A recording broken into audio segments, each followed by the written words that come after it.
آفرین سه او دغه 15 زلمیو په مور او پلار سه د صح کال 1304 کال د کانکور د ازموینې نتیجې راووتلې چې دغه 15 زلمی تر ټولو غوره نمرې واخیستل او غوره وټاکل شول. اوس دلته یوه د خوشبختۍ خبره ده خو بله د بدبختۍ خبره ده.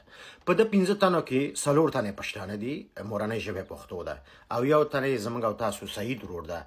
خو د بدبختۍ تر ټولو بدبختۍ خبره ده چې پکې خزینه نسته ده، جنکیانه پکې نسته چې واقعا زړه بغنونکي او خفه یې کړمه. پار تقدیر. اوس راځم اصلي مطلب تاسو ته وایم. ګران افغانانو، د شپېتو کلونو راهیسې د کابل پوهنتون ټول مضامین په دري ژبه باندې دي، په فارسي ژبه باندې دي، او بالاخره د پښتو یو مضمون ده.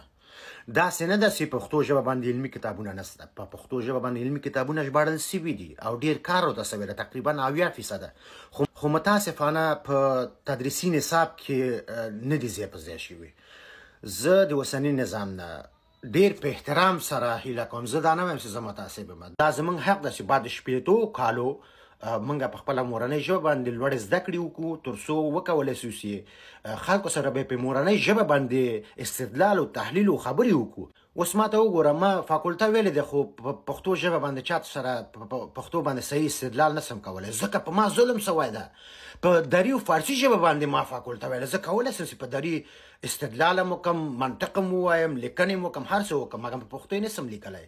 او دا زما په حق جفا ده او په زرګونو نورو ځوانانو په حق جفا ده چې دغه اتلولي مو وکړي او دغه د پوهنتون هغه کوم علمي مضامین چې دي هغه باید په پښتو ژبه باندې واړي.